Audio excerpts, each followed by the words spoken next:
I feel honored to be in these situations that I could use my voice and do the things I do. Yeah, I'm inspired by, life and all sorts of things. You can say something right now and it would inspire me to write a song or something to happen. Most kings just happen to be inspired by Basquiat drawing, the drawing, and he had most young kings get their head cut off on the bottom. And I looked at that and I was like, it's powerful.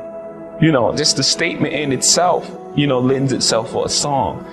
The song starts inspired by Basquiat. My chariot's on fire. Everybody took shots, hit my body up, I'm tired. And then it's this, they build me up to break me down, to build me up again. They're like, oh, we need you back so we could kill your ass again. It's like this thing, this love, hate thing that the world has with success, period. I walk in every room as myself.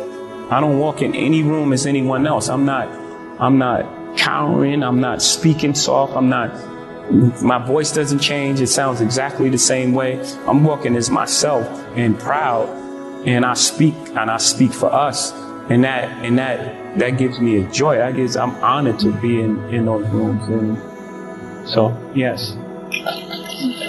It's like, don't listen to anyone. Everybody's scared. Everyone tells you how things worked out, but it worked out for you that way. And so don't listen to anyone because their experience is unique to who they are. Mm-hmm. You know what I mean? And then a lot of people will try to put their fears on you. You can't do that. No, you can't do it. Right. You know what I'm saying? So they just projecting, they're putting things that they don't believe that they can do on you. And you may possibly do it. Like my uncle, he was telling me, my uncle said I never sell 1 million records. I sold 1 million records 1 million times. So he was, I'm sure I'm his nephew. I don't think he meant any malice. He wanted the best for you, but he just was projecting his fears and things that, are you crazy? How are you going to do that? How?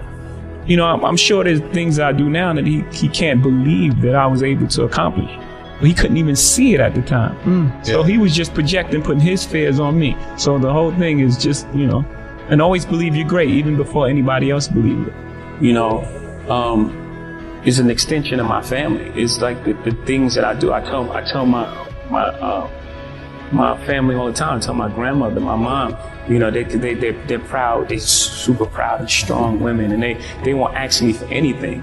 And I say, man, there are times where I don't want to get my picture taken, and I want to eat, and paparazzi take photos in your face and screaming at you and taking pictures, and you can't take your kid to the park. And I'm like, those are the sort of things that give the reason why I'm okay with it, and why I can cope and live with these things without, much as a complaint. It's the things that it allows me to do, the spaces that it affords me, the rooms I'm allowed to go in as myself.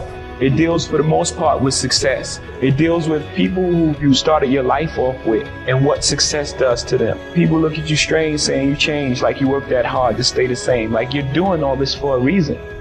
And what happens most of the time, people change. People change around you because they start treating you different because of your success. So you are changing. You don't change who you are, the core of who you are, the things you believe, the things you love, and the things you die for, and your principles. You don't change that, but you're going to change who you are. You're going to change, you can't do the same things that you can't hang on the corner. Some people may not be comfortable with that. And then it deals with the other side of success, how people look at you when you're successful. Media medals, people see you settle. Every step you take, they remind you get it. So no matter how far you are, you still have that stigma on you of where you come from when you walk inside the door. Even if you have a tuxedo on, it's like, oh yeah, that's the guy who used to be this and did that. Most kings get their head cut off, right? In war, battle, and in life.